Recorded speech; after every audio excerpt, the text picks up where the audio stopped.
Hello viewers, আসসালামু আলাইকুম। আমি স্বপ্নীল টাঙ্গাইল থেকে বলছি। যেখান থেকে বসে ব্লগটি কন্টিনিউ করছেন, আশা করছি আল্লাহ তাআলার অশেষ রহমতেই সবাই ভালো আছেন এবং সুস্থ আছেন। আমরাও আলহামদুলিল্লাহ ভালো আছি এবং সুস্থ আছি। আজকে একটা বার্থডে পার্টির দাওয়াত আছে, তাই আমাদেরকে বের হতে হবে। তাই পরিবারের সকল মেম্বারদের ড্রেসগুলো বের করে গুছিয়ে নিচ্ছিলাম।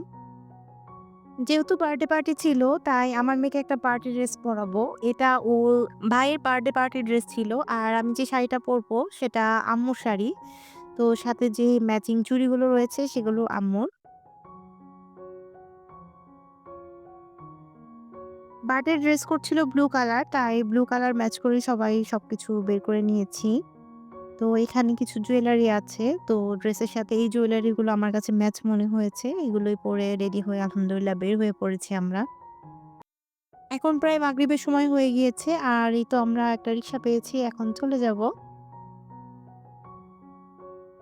আজকে সোয়াদের বার্থডে। আর আমার ছেলের থেকে হচ্ছে সোয়াদ ২ মাসের ছোট।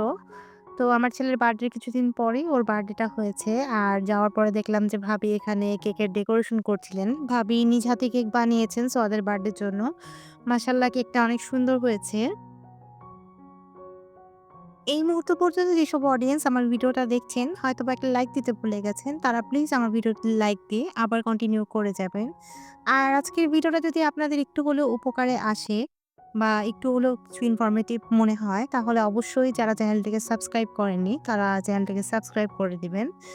আর যারা অলরেডি এই কাজটি করেছেন তাদের সকলকে অসংখ্য ধন্যবাদ। ভিডিওর থাম্বনেইলে বলেছিলাম যে ইউটিউব চ্যানেলে ভিডিও ভাইরাল করার উপায় কি?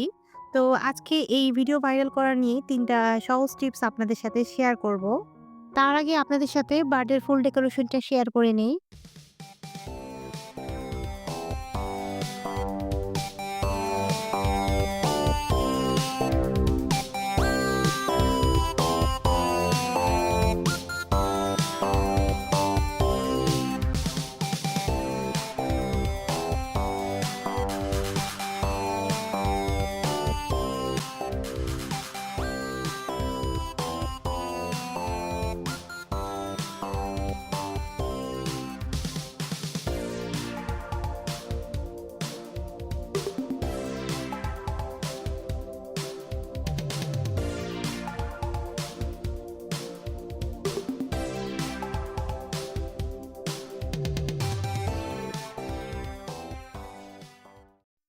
আপনার ইউটিউব ভিডিও ভাইরাল করার ১ম এবং সহজ শর্ত হচ্ছে আপনাকে টাইটেল সবসময় ছোট লিখতে হবে। টাইটেল সবসময় হবে ছোট, সহজ এবং সাবলীল। সেই সাথে টাইটেলটা একটা প্রশ্ন করার মতো যাতে হয়, প্রশ্নবোধক চিহ্নযুক্ত টাইটেল হলে সবচেয়ে বেশি ভালো হয়। টাইটেল লেখার ক্ষেত্রে একটি প্রশ্ন ছুড়ে দিলে দেখা যায় যে অডিয়েন্সরা সেটার প্রতি আগ্রহী হয় এবং সেই ভিডিওটাতে ক্লিক করে থাকে। এতে করে ইমপ্রেশন পার ক্লিক রেট অনেক বেড়ে যায় এবং ভিডিওটা ভাইরাল হওয়ার সম্ভাবনা থাকে। দ্বিতীয় ট্রিক্স হলো অ্যাভারেজ ভিউ ডিউরেশন। অর্থাৎ আপনি যেই ভিডিও বানাবেন সেই ভিডিও যেন অডিয়েন্স বেশিক্ষণ সময় ধরে দেখে। মনে রাখবেন আপনি যদি ১ মিনিটের একটা ভিডিও বানান সেই ভিডিও যেন অডিয়েন্স অন্ততপক্ষে ৪০ সেকেন্ডের উপরে দেখে। তাহলে ওই ভিডিও ভাইরাল হওয়ার সম্ভাবনা অনেকাংশেই বেড়ে যাবে। Happy birthday to you. Happy birthday, dear Swat.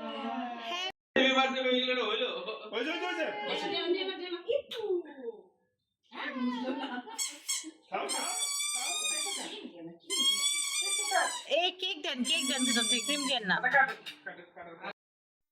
সোয়াদের বার্থডের কেক কাটা হয়ে গেল আলহামদুলিল্লাহ। সবাই ছোট্ট বাবুটার জন্য অনেক বেশি দোয়া করবেন। সে যেন মানুষের মতো মানুষ হয়। আল্লাহ তাআলা যেন তাকে নেক হায়াত দান করেন। আমিন। আর সেই সাথে যেন বাবা-মার মুখ সবসময় উজ্জ্বল রাখতে পারে।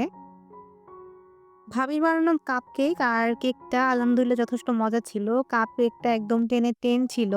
মনে হচ্ছিল একদম দোকান থেকে বেকারি থেকে কিনে নিয়ে আসলে যেরকম হয় বা প্যাকেটের যে কাপকেকগুলো থাকে সেম সেই টেস্টটাই ছিল। আর বার্থডে কেকটা ছিল একদম হোমমেড কেকের মতো ফ্রেশ কেক। ভিডিও ভাইরাল করার থার্ড এবং সবচেয়ে গুরুত্বপূর্ণ টপিক হলো আপনার চাইলে কোন টাইপের ভিডিওগুলো ভিউজ বেশি আনছে সেটা আগে অ্যানালাইসিস করুন। যেই টাইপের ভিডিওগুলো আপনার চ্যানেলে অডিয়েন্সটা বেশি দেখছে, সেই টাইপের ভিডিও বারবার তৈরি করার চেষ্টা করুন। এতে করে আপনার ভিডিও ভাইরাল হওয়ার সম্ভাবনা অনেক বেশি থাকবে এবং সেই সাথে খুব তাড়াতাড়ি চ্যানেলটা গ্রো করবে এবং সাবস্ক্রাইবারও অনেক বেশি বাড়বে। ইনশাআল্লাহ এই সকল নিয়ম ফলো করলেই আমরা যারা নতুন ইউটিউবার রয়েছি তাদের চ্যানেলগুলো খুব তাড়াতাড়ি গ্রো করবে আর সেই সাথে ভিডিও ভাইরাল হওয়ার সম্ভাবনাও অনেক বেশি থাকবে।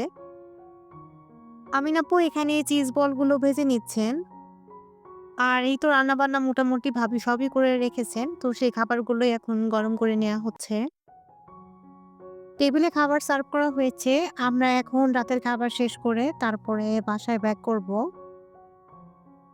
আজকে এই ভিডিওটা যদি আপনাদের কাছে ইনফরমেটিভ মনে হয় এবং ভালো লেগে যায় তাহলে আমাকে কমেন্ট করে জানাতে পারেন। আজকের মতো এখানেই বিদায় নিচ্ছি। সবাই ভালো থাকবেন ও সুস্থ থাকবেন। দেখা হবে নেক্সট কোনো ব্লগে। আল্লাহ হাফেজ। আসসালামু আলাইকুম।